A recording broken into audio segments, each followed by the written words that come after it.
Inicio entonces a la tertulia del día de hoy. El día de hoy tenemos un invitado internacional, una persona que se vinculó muy amablemente con estas tertulias, el profesor Emiliano Viali, y uno de sus alumnos, el doctor Andrés González. La charla la van a dirigir, la van a administrar ellos.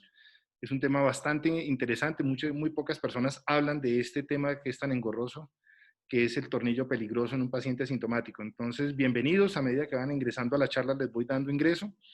El doctor Andrés González, pues, continúa con ustedes y va a hacer la presentación de algunos casos. Y doctor Emiliano, bienvenido a su casa.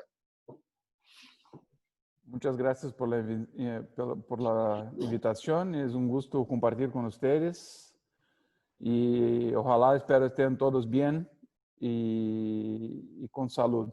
Las cosas acá en Brasil no van bien. Tenemos muchos casos, hospitales llenos, cirugías electivas todas canceladas hace 4 semanas ya.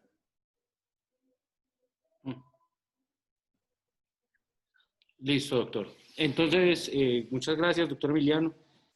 Pues yo creo que el doctor Emiliano no necesita presentación, pero pues no sobra. Doctor Emiliano es jefe del servicio de columna del Hospital Universitario Cayurú, trabaja en múltiples hospitales en la ciudad de Curitiba, en el Marcelino Champañán, en el Hospital Vitoria. Tienen su propia clínica junto con el doctor Viale, es una clínica de columna, donde hacen su consulta particular, su consulta privada. Si olvido algo, doctor Emiliano me disculpa. Y es profesor y pertenece a la Universidad Católica de Paraná. Yo voy a comenzar presentando unos ejemplos muy cortos de unos casos y ya con el doctor Emiliano. Muy bien. El primer ejemplo es una paciente femenina de 36 años que fue llevada en 2014 a una descompresión 4-5 y una fijación 4-5 por una listesis a este nivel, a pesar de la edad de que estaba muy joven, ¿no? Yo revisé bastante bien la edad y esa era la edad de la paciente. Incluso en una de las radiografías se alcanza a ver su nombre y su edad. El EVA que refería a la paciente axial era de 7/10, el EVA crural era 4/10 y no tenía disestesia radicular. Ella venía periódicamente a controles y solamente tomaba analgésicos con acetaminofén-codeína cada 8 horas y traía esta imagen por un control tomográfico que alguien le ordenó y encontramos esa imagen que no daba correlación con la clínica. El ejemplo 2 es un caso de un paciente masculino de 29 años de edad que tuvo un trauma de alta energía en moto con una fractura a nivel de la columna torácica media, tenía una fractura T6-T7 que se clasificó B2 y fue llevado para una fijación 2 niveles arriba, 2 niveles abajo. En los controles, misma situación, se vio un paciente con un dolor posoperatorio dentro de lo que es convencional o habitual. El paciente se sentía satisfecho con la cirugía, tomaba irregularmente analgésicos, no estaba muy estricto con esto y presentaba esta imagen de este tornillo que llamaba la atención. Este tercer caso es una paciente de 87 años de edad que tiene una caída desde su propia altura. En la noche tiene una caída y presenta una fractura de odontoides muy clásica, tipo 2, y tenía un poco de listesis, el fragmento fracturado. Fue llevada a cirugía para una vía anterior, una colocación de un tornillo odontoideo, y la paciente al otro día estaba neurológicamente indemne, había mejorado su dolor cervical, pero este era el control posoperatorio. Una consideración especial con la anatomía propia de la paciente es que tenía un foramen de la arteria vertebral del lado derecho bastante grande, que a pesar de que el fragmento de la fractura era retrolistésico, pues por detrás se hace con un Magel o con una construcción de Goel-Harms, pues se dificultaba muchísimo, ¿no? Habían otras opciones, un Wright, pero bueno, la decisión fue una vía anterior y esta era la imagen. Y el último ejemplo Es un paciente de 38 años que llegó 7 años después de cirugía. El paciente estaba muy bien clínicamente, no tenía mucho dolor. Era un dolor más bien bajo para quienes tratamos columna, pero tenía esta imagen que era bastante llamativa, ¿no? Comprometía completamente las paredes de la aorta e ingresaba en el lumen en el callado. Y otro tornillo a nivel de T5 que estaba, si no estaba dentro, bastante próximo. Entonces, doctor Emiliano, muchas gracias.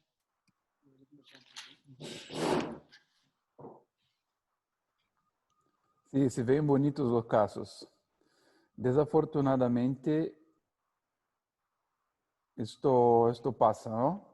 Por cansancio, por prisa, por sobrecarga de trabajo, por falta de apoyo tecnológico, un montón de cosas que vienen a agregar, ¿no?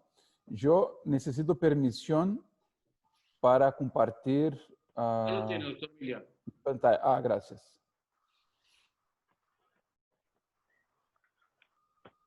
Muchas gracias. Entonces, esta es una presentación que va a hablar. Yo tengo dos presentaciones rápidas. El texto, esa es una presentación que yo hice en AOSPine en un seminario reciente sobre complicaciones. El video de todas las 8 presentaciones. Doctor Emiliano, no lo estamos escuchando, de pronto cerró el micrófono. Está silenciado el micrófono.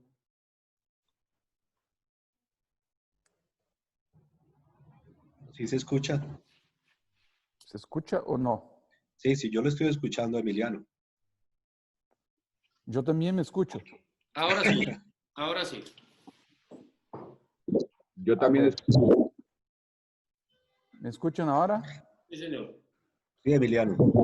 Bueno, perdón. Entonces, lo que les hablaba era justo de que este es un seminario que está disponible en la página de AOSPine, de escenarios donde existen varios escenarios clínicos que no están bien, cuya decisión terapéutica no está bien arreglada, y una de ellas es justamente qué hacer con tornillos mal posicionados. La primera cuestión es que gran parte de los tornillos que están fuera de posición son biomecánicamente inútiles.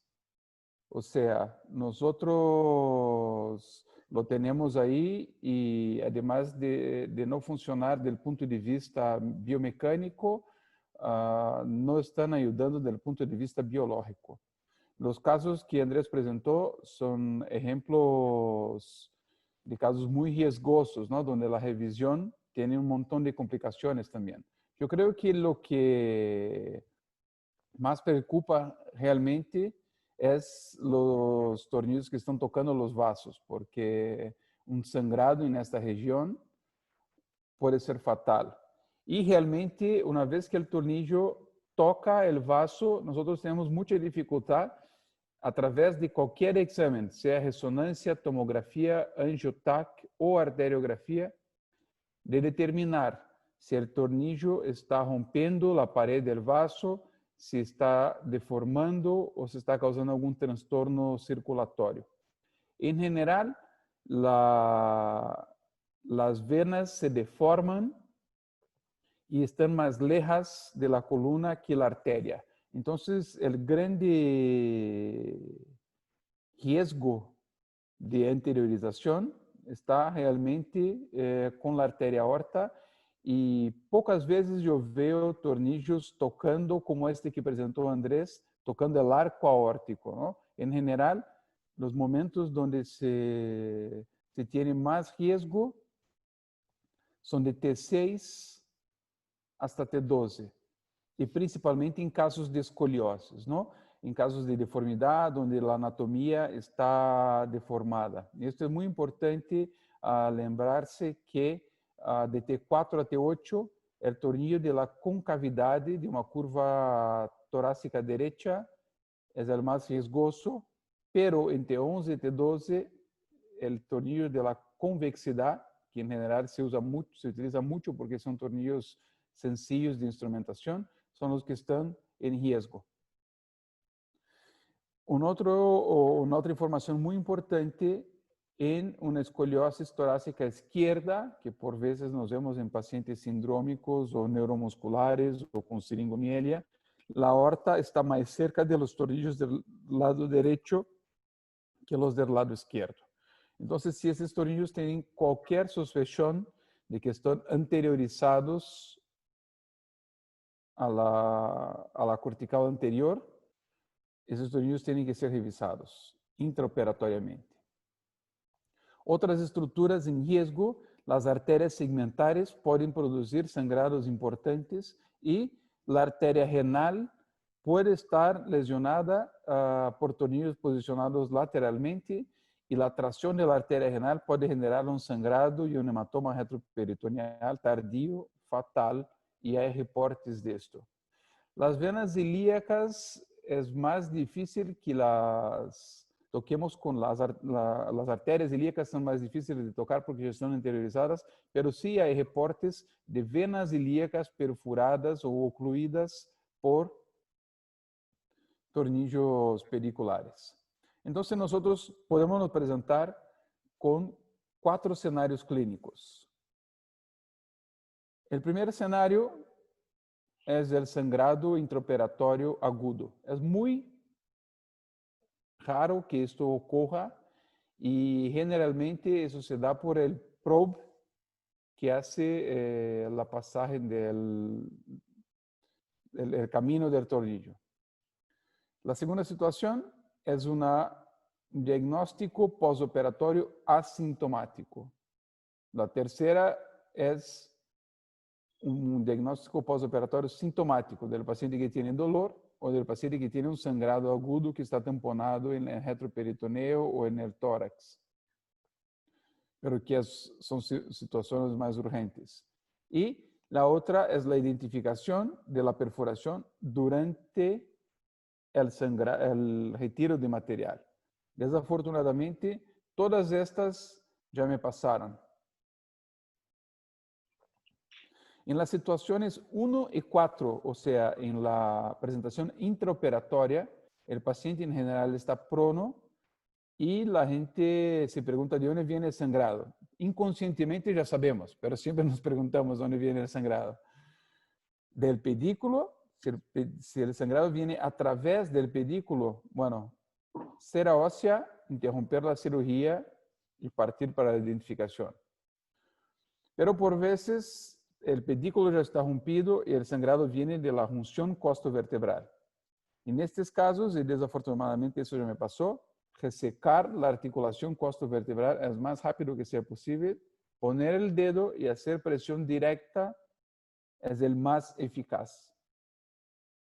En este momento, siempre pedir por más sangre y llamar al cirujano vascular.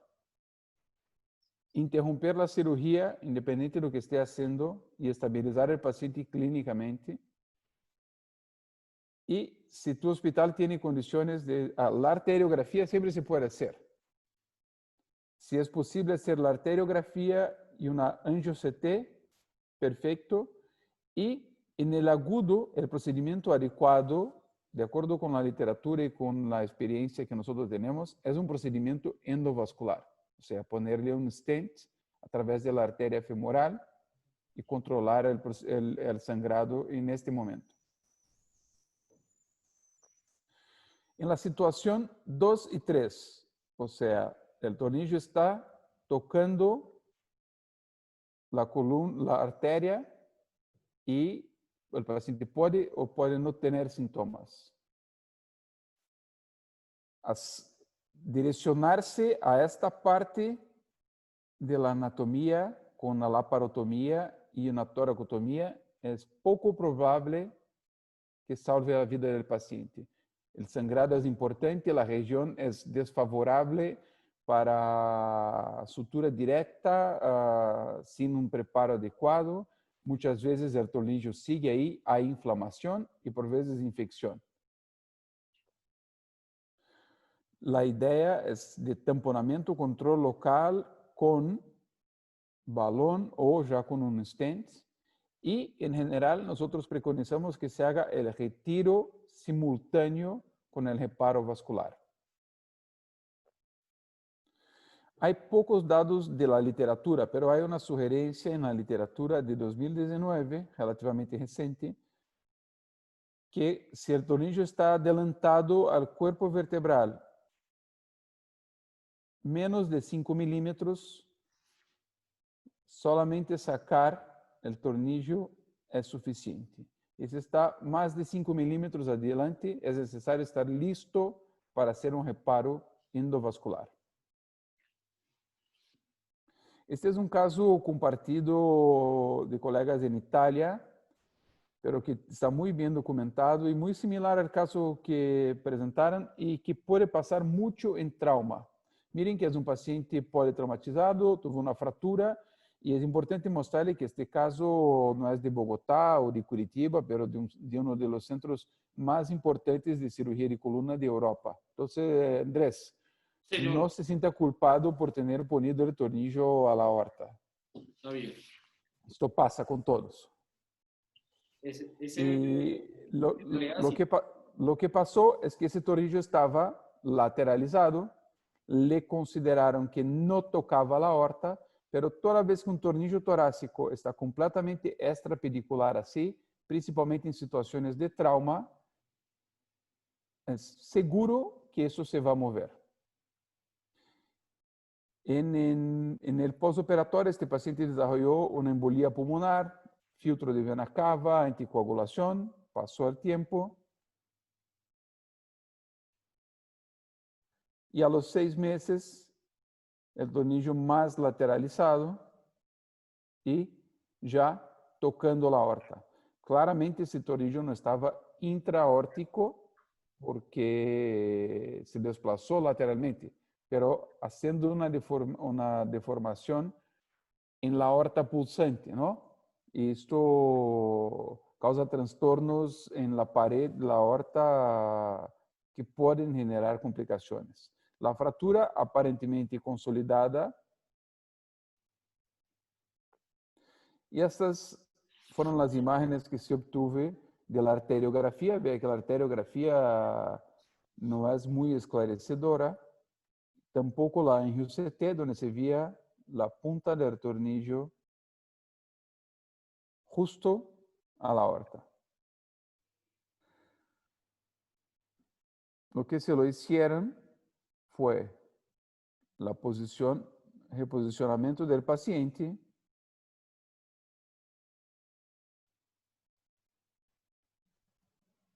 y espero que ustedes vean bien el video. Sí, señor. Con la toracotomía ven que es una cirugía monstruosa. Entonces, si es posible evitar esto mejor, pero ahí tenían la aorta reparada con vessel loop, inmovilizaron el tornillo sobre visión directa y en este caso había realmente una lesión de la aorta que optaron por hacer reparo directo.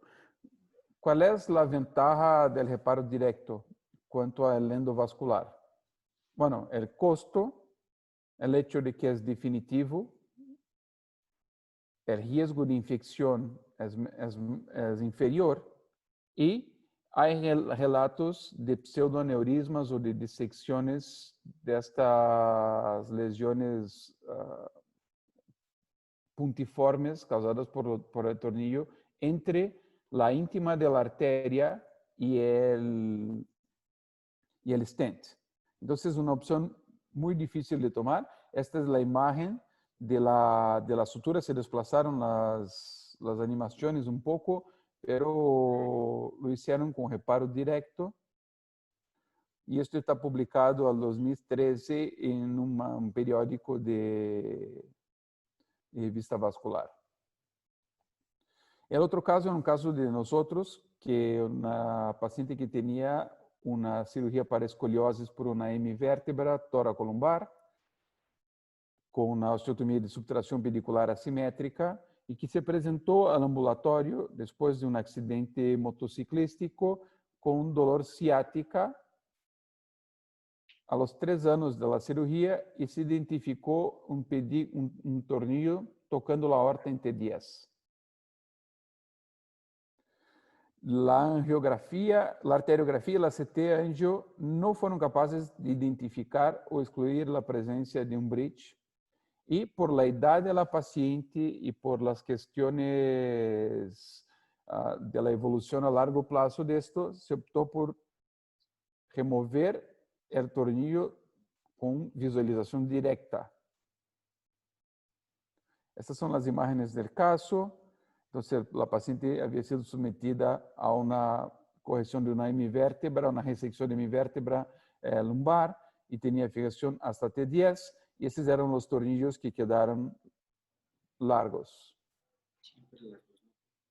Y la paciente asintomática de esto específicamente, pero teníamos un tornillo que estaba más de 5 milímetros hacia adelante, tocando la aorta. La gran cuestión es, ¿qué hacer? Andrés, ¿te parece que está intraaórtico o extraaórtico? Aparentar estar desplazando solo la aorta, no intraaórtico. Pero es difícil, ¿no? Tomar esta decisión. Súper difícil. ¿Usted estuvo en esta cirugía o no? No, señor. Suerte, qué suerte. Qué suerte tuvo. Pero lo que pasó fue que junto con la cirugía vascular le hicieron una toracotomía y en decúbito lateral hicimos la misma cosa, pero distinto de lo que lo hicieron los italianos. Antes de sacar el tornillo, yo me fui, identifiqué la aorta y pasé a disecar la fibrosis entre el tornillo y la aorta y claramente se veía la punta del tornillo separada de la aorta. Entonces logramos en este momento sacar el tornillo y no hacer ningún reparo en el vaso. Solamente sacar el tornillo y tal vez si nosotros hubiésemos optado por hacer una prevención endovascular, esa paciente estaba ahí con un stent y probablemente anticoagulada por toda la vida. Los mensajes cuanto a esto es que claramente uno tiene que tener en consideración todos los tornillos que te parecen mal posicionados o cuestionables deben ser revisados intraoperatoriamente. Como yo opero muchos casos de deformidad, en general yo utilizo la siguiente regla. En la imagen anteroposterior, a punta del tornillo debe estar medial al borde medial del pedículo. Si no está, tiene que ser un tornillo más corto y en la imagen de perfil, la punta del tornillo siempre 1 centímetro adentro del cuerpo vertebral. Tornillos que están lateralizados pueden desplazarse lateralmente y tocar la aorta y la imagen puede no ser la respuesta definitiva cuanto a perforación del vaso y en general el abordaje combinado es preferible al acceso endovascular a no ser que uno tenga certeza de que hay ruptura o que haga sangrado activo. Sí. Esta era una de las charlas. Si alguien tiene alguna pregunta en cuanto cambio la presentación. Ya está bien, doctor Emiliano.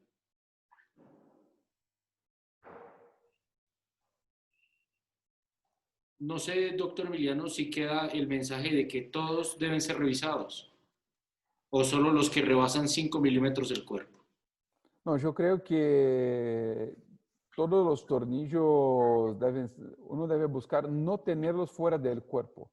A la izquierda, si están tocando la aorta, hay evidencia de que esto, con el pasar del tiempo y con el desplazamiento continuo de la aorta, por un evento de un trauma o por mismo el tiempo, se cambia la íntima y el paciente puede desarrollar tardíamente un pseudoaneurisma. Hay relatos de muerte súbita de pacientes que tenían tornillos tocando la aorta a los 15, 20 años después de la cirugía. Entonces, esto puede pasar.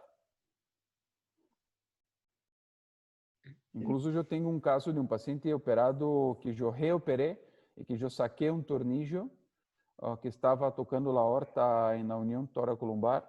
Este paciente quedó sin nada en la aorta, parecía perfecto, y a los 8 meses de la cirugía tuvo un sangramiento importante con hematoma retroperitoneal macizo. Bien, ¿usted nos va a mostrar algo más, doctor Emiliano? Sí. Sí, Ah, sí, sí, sí, sí, sí.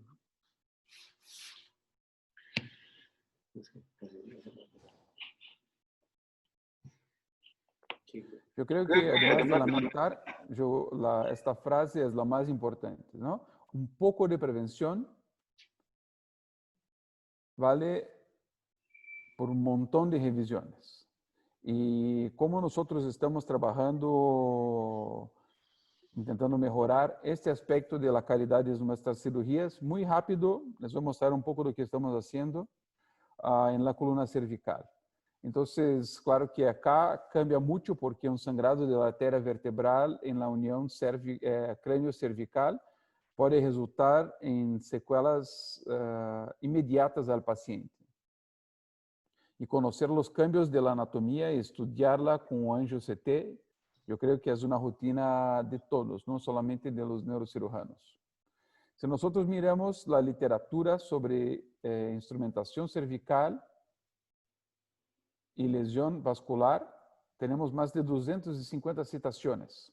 Y en general, el planeamiento y conocimiento de la anatomía puede ser hecho con la tomografía, con angiotomografía, con la combinación de las imágenes del rayo X y de la resonancia, pero hoy muchas veces, cada vez más utilizando las impresoras 3D.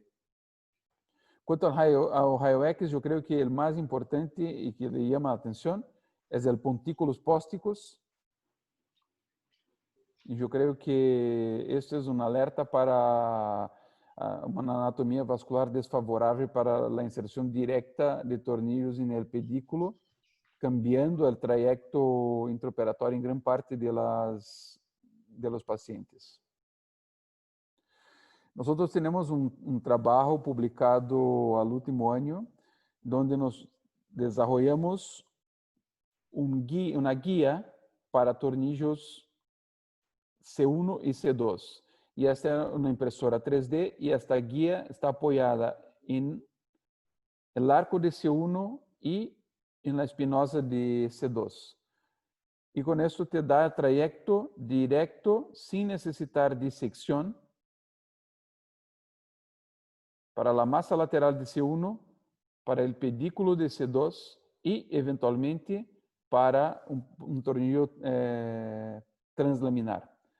Se mostró muy confiable. Nuestro único problema es arreglar la cuestión del material que sea estéril y tenerlo en tiempo para las cirugías. Pero la experiencia inicial ha sido muy buena y nosotros realmente nos disminuyó la cantidad de radiación y la cantidad de sangrado que los pacientes tuvieron. El único detalle es tener o tornillos canulados o el perforador canulado para hacerlo en intraoperatorio. La otra información que va en contra de lo que presentó Andrés con el trayecto de la arteria vertebral en C2, es que muchas veces tenemos un corte como este, que es un corte a 90 grados, que te da la impresión de que no hay pedículo, pero el suco de la arteria vertebral se correlaciona directamente con la angulación del tornillo. Entonces, si uno logra tener cortes que están alineados con el pedículo y no con el plan axial, uno encontra por más veces la posibilidad de posicionar tornillos de manera segura en la... Nos dicen algunas personas en el chat, doctor Emiliano, que no se ven las imágenes. Las diapositivas. Las telas. Pero usted la está viendo. No, estamos viendo su escritorio. Qué raro. Las telas no dan para ver. Debe volver a dejar de compartir y volver a sí. compartir para mostrar la nueva imagen. Qué raro.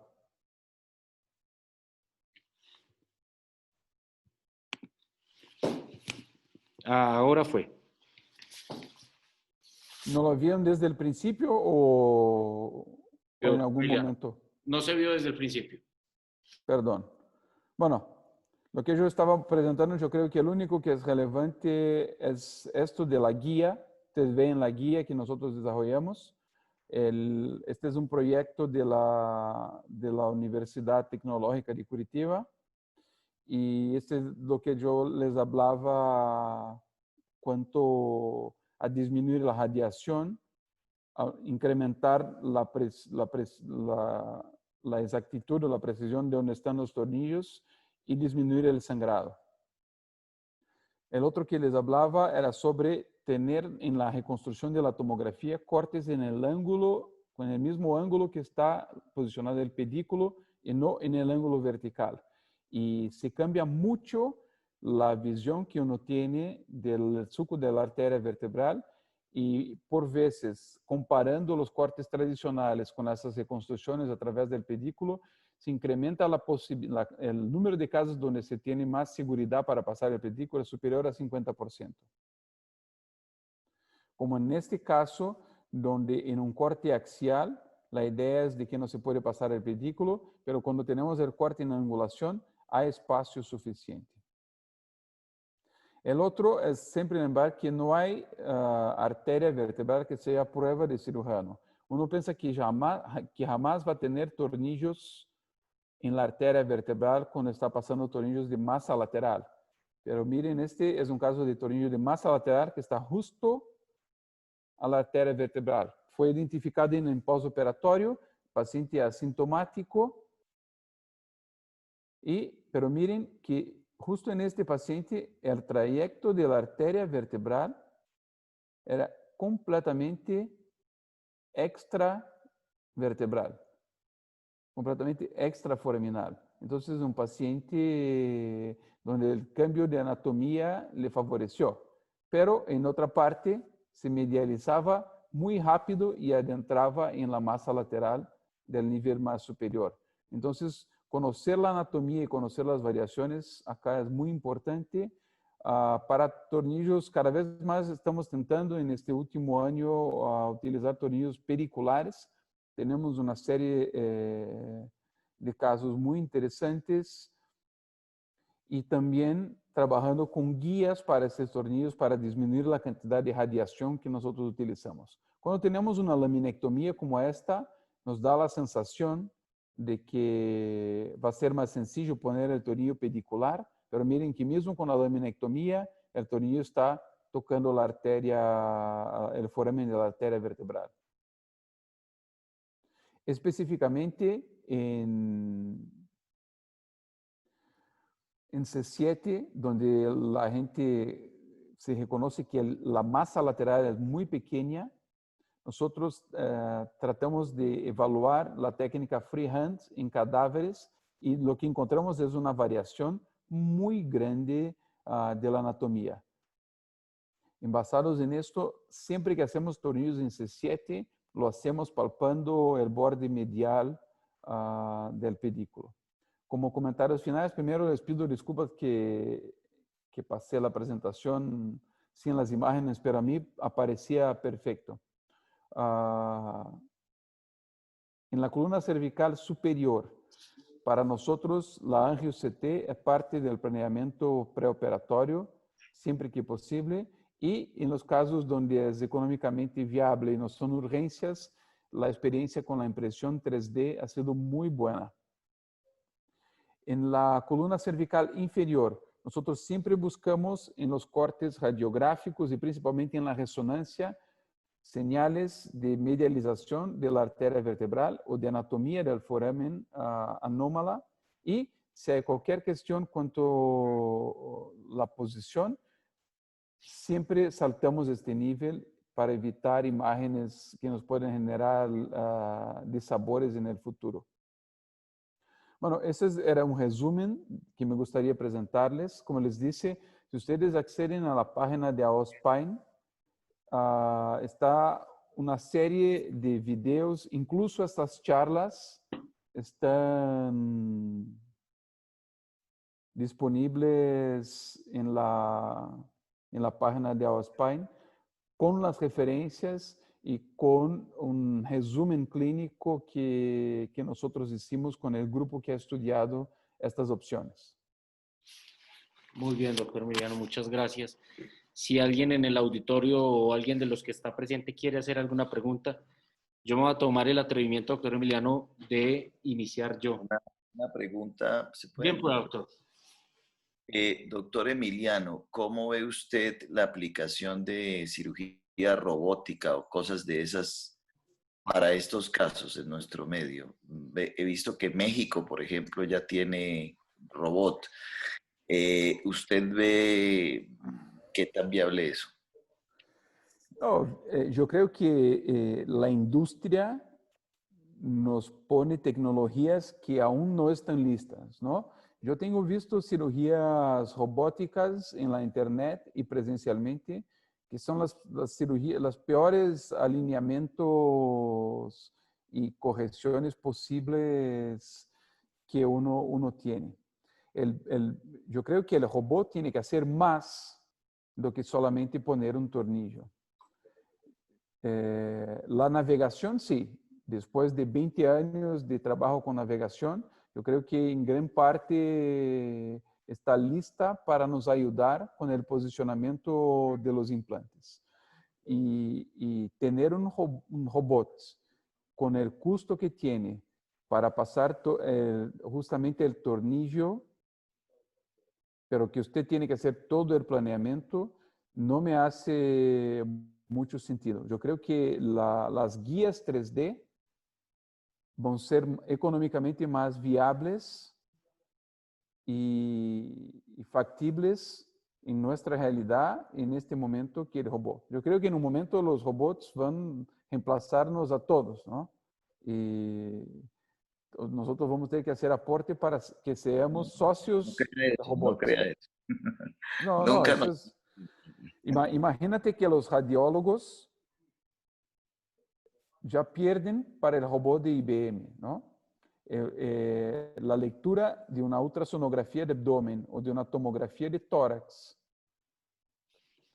es más precisa por la inteligencia artificial que por un médico, y el diagnóstico de un melanoma por una biopsia es más eficaz por la inteligencia artificial que por un médico. Entonces, mucho de lo que nosotros hacemos realmente está condenado. Yo creo que brazos robóticos, por ejemplo, para cirugías de tumor, van a ser muy importantes para realización de osteotomías, pero siempre agregados a navegación, ¿no? Entonces, el costo de esto hoy es inviable. En Estados Unidos es una herramienta de marketing. Te aseguro que es una herramienta de marketing. Pero viene. Yo creo que solo estar asociado a esto y prestar atención. Yo estuve muy temprano involucrado con la navegación y analizando retrospectivamente lo que hubo ha sido una presión de la industria para generar dinero antes que la tecnología estuviera lista, ¿no? Pero yo veo que en el momento que el robot tuviera más utilizaciones do que solamente poner un tornillo, yo creo que va a ser muy útil. No sé si usted tiene la experiencia, pero el robot tiene que se reposicionar a cada 3 niveles. Te toma mucho tiempo trabajar en una cirugía realmente compleja. Para tornillos 451, el robot va muy bien, pero para tornillos en escoliosis o en la cervical, es muy raro que se lo utilice porque te toma mucho tiempo. Doctor Emiliano, muchas gracias. Yo quería hacerle un aporte. Yo creo, como dice Andrés González, que todos nosotros en nuestra conciencia tenemos un tornillo que no nos ha gustado en algún momento. Siempre esperamos la ayuda de alguien, que alguien nos dé como una claridad de qué poder hacer. Yo sé que en el interior de cada uno de nosotros, en este momento estamos pensando en ese tornillo que no nos gustó o que lo estamos siguiendo o que lo estamos consintiendo, y nos queda un panorama muy claro, porque pues a futuro pues usted nos ha dado un muy buen panorama como para tratar de prevenir complicaciones posteriores. Es diferente el tornillo que nos llega de otro colega o de otra especialidad o de otro simplemente de otro aseguramiento social, el que nos llega y que nosotros lo recibimos ya mal posicionado porque en ese paciente pues hay mucha ganancia, todo lo que uno haga es ganancia. Pero yo sé que en la conciencia nuestra cada uno tiene un tornillo que no está satisfecho con esa posición. Muchas gracias, doctor Emiliano, realmente bastante ilustrativa su conferencia y como le dije al inicio, algo que no todos los días alguien está dispuesto a hablar y compartir. Y no sé si alguien más... Yo creo que esto depende mucho de la relación que uno tiene con su paciente. Dejar bien claro los riesgos en el preoperatorio, documentar que hay una incidencia de mal posicionamiento de implantes y que esto puede pasar con todos. Y presentar al paciente cuáles son las posibilidades y todo lo que puede pasar con la cirugía. Yo tengo una conversa muy clara con los pacientes en el preoperatorio, principalmente en los pacientes de deformidad. Y les explico que es siempre un riesgo de que necesite, por las placas control, por algo que es muy difícil de documentar en la cirugía, que tenga que volver al quirófano un par de días después para complementar la cirugía. Y yo creo que aclarar esto al paciente te da una conciencia de los riesgos a que estamos nos sometiendo y sometiendo al paciente, ¿no? Y te da más atención y más respeto a la anatomía cuando hacemos esta cirugía. Doctor Emiliano, yo tengo dos comentarios por hacer. Alguna vez haciendo esta revisión del modo como ustedes me enseñaron allá, encontré un trabajo de chinos, pero bueno, era interesante. Ellos ponían un TAC con el paciente en decúbito prono y evaluaban la movilidad de la aorta. Si la aorta se alejaba o no tenía contacto con la aorta o la finalidad del trabajo era esta, daban la recomendación o intentaban comentar de que no había necesidad. Ahora, si el tornillo estaba dentro de la aorta, como en el caso que presenté, tan evidente, y no hay cambios de posición de la aorta en el decúbito prono del TAC, pues hacían la recomendación de revisar. Pero ya usted pues nos aclaró bastante el panorama. La segunda pregunta que yo le quería hacer, doctor Emiliano, es, en el caso de la odontoides, ¿usted qué recomendación nos puede dar o cómo hubiese actuado? Bien, claro que este es un equívoco intraoperatorio, ¿no? Quedó probablemente no tenía buena imagen o buena visualización y ese tornillo quedó así. Primero que este es un tornillo canulado, ¿no? Entonces el guía quedó posterior a la cortical y después el tornillo.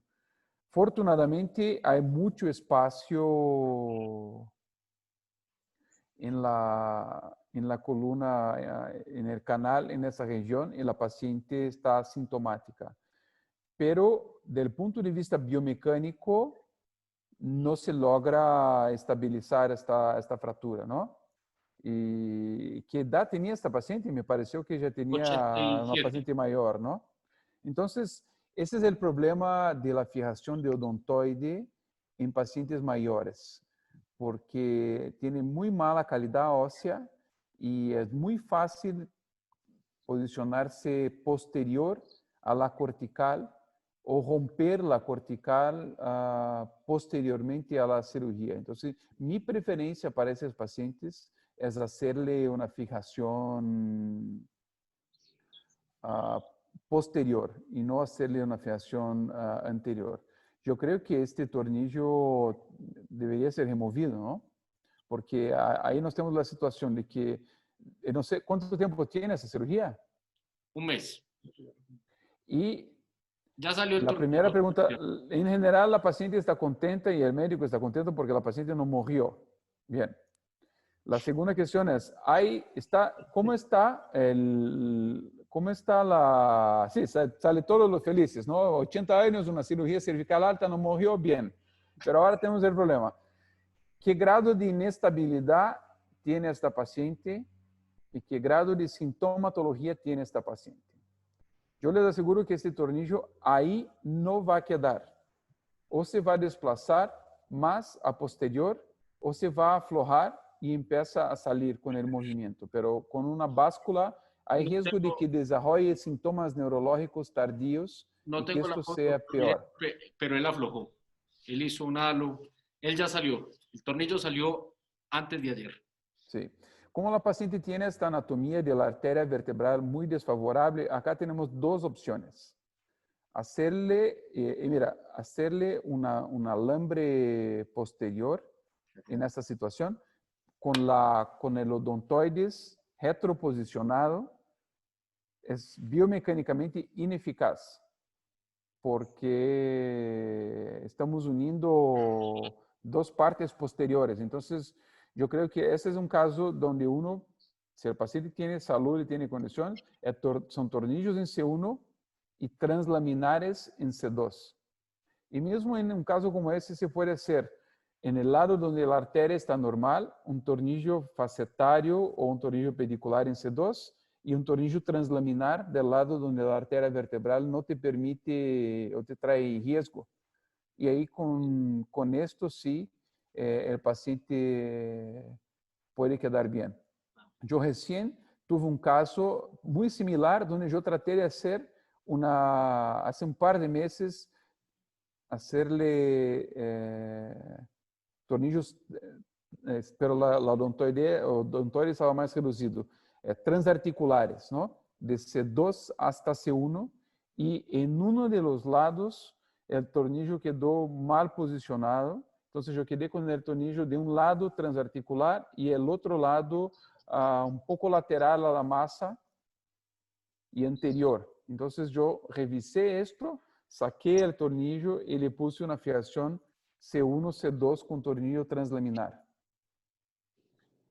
Entonces yo creo que las opciones serían estas. Y en pacientes osteoporóticos, una otra opción que yo he tentado y que está descrita en la literatura, pero que a mí realmente no ha marchado bien, es hacer tornillos transarticulares por vía anterior. Yo tengo un padre que siempre, todo caso de anciano que viene acá me dice, pone tornillos transarticulares por vía anterior, pero él no los pone. Él no los pone, me manda a mí poner.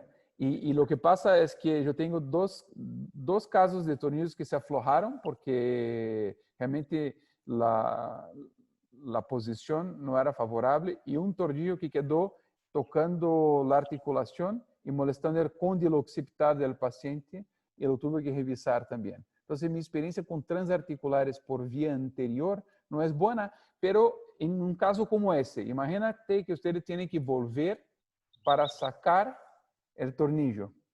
Tal vez sea una alternativa tentar ponerle el mismo sistema con tornillos transarticulares por vía anterior, ya que tiene que hacer un abordaje anterior otra vez. Pero no hay solución perfecta para fracturas en ancianos. Yo tengo publicado una revisión en el Journal of Orthopedic Trauma justamente sobre esta controversia con la literatura reciente y la conclusión es que la cirugía posterior es más agresiva, pero los resultados a corto plazo son mejores. Listo. ¿Aló? Oiga, doctor Emiliano, muchísimas gracias. Hay alguien que quiere hacer una pregunta, ¿Aló? ¿no? Emiliano. Sí, ¿Aló? Hola, Hilner. El doctor Serrat. Hola, Emiliano. Gusto saludarte. Muchas gracias. Buen día. Muy agradecido por tus conferencias, como siempre, excelentes. Y como decimos en Colombia, de tal palo, tal astilla. Tú eres igual que tu padre o mejor. Porque la verdad, estuve en muchas ocasiones como palestrante acompañándote en varios países de Latinoamérica cuando estaba como en el comité de la FLAN, en el comité ejecutivo. Cuando podíamos Quería viajar, darte ¿no? las gracias de que esté con nosotros en el hospital. En este momento yo estoy bastante distante en el sur de Colombia por cosas de la pandemia, pero siempre escuchando y muy pegado de las cosas del servicio, porque pues esa es nuestra casa y soy profesor emérito ahora de allá. Entonces, pues tenemos que estar como tal cumpliendo a cabalidad lo que se nos ha delegado. Con respecto ya a las conferencias, pues de las preguntas que se han hecho, es muy importante tener en cuenta la parte vascular. Nosotros en general y en todo el mundo se subvalora mucho la parte vascular previo a la cirugía y especialmente en la cirugía cervical, vía anterior, que con mucha frecuencia se hace también en todo el mundo. A veces no estudiamos muy bien esos pacientes desde el punto de vista vascular.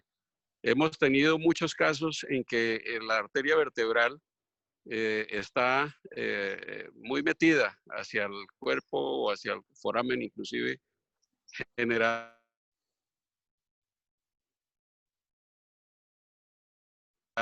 la posible instrumentación que se realice. Entonces, la recomendación pues es siempre tener en mente esas posibilidades y yo creo que a todos los cirujanos del mundo les ha pasado lo mismo. Entonces, tener al menos una tomografía, un CT scan, y cuando haya sospecha por alteraciones en la morfología, hacer una angiotomografía. Con respecto a la parte robótica que preguntaban, igualmente también tengo la misma opinión. Por ahora hay mucho marketing al respecto. Pienso que en el futuro será una gran ayuda, pero por el momento es muy peligroso. Yo pienso que sobre todo los que hacemos tumores intramedulares puede tener una buena aplicación para la ubicación del sitio donde se encuentra el tumor y que a veces no tenemos ningún tipo de parámetro para llegar a él y que al abrir a veces no se encuentra tampoco ningún rastro de sangrados o las venas que con frecuencia se presentan. Entonces, ese es mi aporte con respecto a las complicaciones, que son muchísimas, que manejamos también en la parte cervical. Y igual que tu papá, que tiene también mucha experiencia y a quien le he podido escuchar muchas de esas conferencias con respecto a las complicaciones de la cirugía de la columna cervical. Un fuerte abrazo, me alegra mucho que esté con nosotros en el servicio y que nos esté ayudando. Chao. Un gusto. Gracias. Gusto verte. Muchas gracias. Pues seguirle extendiendo la invitación. Espero que aquí lo tendremos en más ocasiones. Doctor Emiliano, de nuevo, muchas gracias. Muchas gracias por su gentil tiempo, por lo que le dispuso. Su español es muy bueno, bastante bueno. Y nada, aquí un fuerte abrazo. Ojalá se superen las cosas muy pronto. No sé si Andrés quiere despedirse de su profesor. Profesor, muchísimas gracias. Siempre se lo digo, a más lejos estoy de usted, más cariño le tomo. Y, y seguiremos en contacto. Y muchas gracias, doctor Emiliano. No, Deje de groserías en español. Que no nosotros tenemos un curso a Spine en noviembre, creo, en Colombia, ¿no? No sé si vamos a tenerlo o no, pero será un gusto encontrarles personalmente. El curso regional de Spine será en junio, 20 de junio del próximo año, entonces otra oportunidad. Y yo gustaría de extender, después les voy a compartir el link de un curso que nosotros empezamos en la próxima semana. Son 4 módulos de abordajes anterolaterales online. Todos los jueves anoche. Y este es un curso gratuito organizado por la Sociedad Brasilera de Columna. Y todos los módulos nosotros vamos a tener vídeos de cirugía y de técnica. Y empezamos con la anatomía y después a técnicas avanzadas durante 4 semanas. Será un placer contar con ustedes. Claro que hay la limitación que el curso va a ser en portugués, pero es un portugués. Jueves en la noche son los partidos del Paranaense y aquí en Bogotá somos muy seguidores del Club Atlético Paranaense, doctor Emiliano. Sí, el Atlético empató el domingo contra el Cascavel. Ya. Y sigue su sina, el paranaense. Pero hay que enseñarles que el único equipo bueno que hay acá es el Coritiba Fútbol Club, que es lo que tiene tradición Ah, y bueno. no ha cambiado sus orígenes. Bien, amigos, sigo al trabajo. Espero que estén bien y que pronto podemos nos encontrar personalmente. Muchas Vale, gracias por la Emiliano. invitación. Muchas Gusto gracias. estar en Obrigado. contacto. Muchas gracias.